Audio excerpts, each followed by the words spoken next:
kulankan maanta ay isugu yimaadeen magaalada Baydhabo xubnaha golaha wakiilada baarlamaanka Koonfur Galbeed waxaa taariikh nololeedkooda looga dhageysanayay musharaxiinta xilka gudoomiyaha baarlamaanka iyo labadiisii ku xigeen oo u sharaxnaa ilaa 5 xubnood. Kusimaha gudoomiyaha baarlamaanka Koonfur Galbeed Xasan Albaro ayaa ugu horreyn ku dhawaaqay ajandaha kulanka maanta tirada xubnaha kooramka soo xaadirtay 3 xubnood. ilaha garna 3 sano moogin baarlamaanka dooranaya oo baarlamaanka labaad ee Koonfur Galbeed ayaa dooranaya inta codkiisana.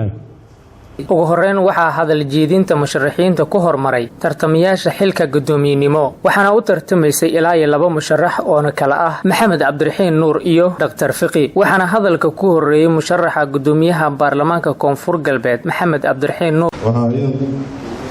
waxaa sharaf ii ah in aan hortiina soo istaago anigoo ah musharaxa gudoomiyaha baarlamaanka labaad ee dowladda Koonfurta Soomaaliya.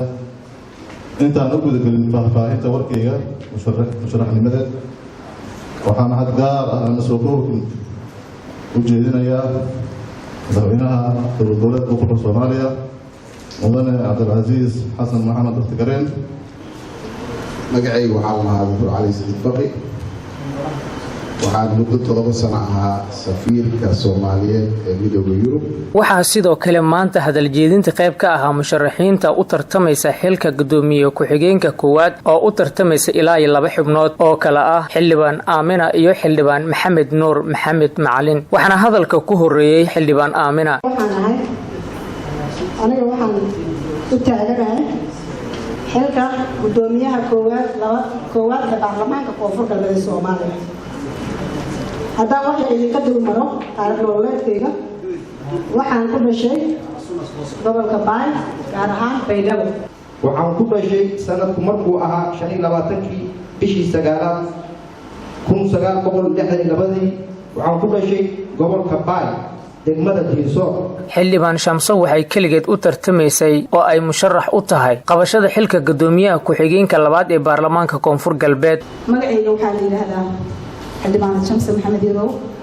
waxaan ku dhashay oo ku soo barbaaray magaalada Baydhabo dugsiga hoose dhexe iyo sare waxaan ku qaatay isla degmada Baydhabo. markay soo ilaatay hadal jeedinta maanta kusimaha gudoomiyaha baarlamaanka Koonfur Galbeed Xasan Albaro ayaa ku dhawaaqay in maalinta berrito xubnaha baarlamaanka ay dooran doonaan xilka loo tartamayo. berri ilbaanada aan la hadlayaa berri 2 saac howlkana isugu imaanayna. waxaa noo bilaabanaya musharaxiinta oo maanta hadlay waxaa laga rabaa 3 xubnood. ilaha garna 3 sano moogin lama oga cidda rasmiga ee ku guuleysan doonto booskaasi banaan baarlamaanka Koonfur Galbeed inkastoo musharaxiinta dhammaan ay yihiin kuwa aqoon durugsan u leh inay qabtaan booskaasi. Maxamed Absir Jito, Dalka TV, Baydhabo.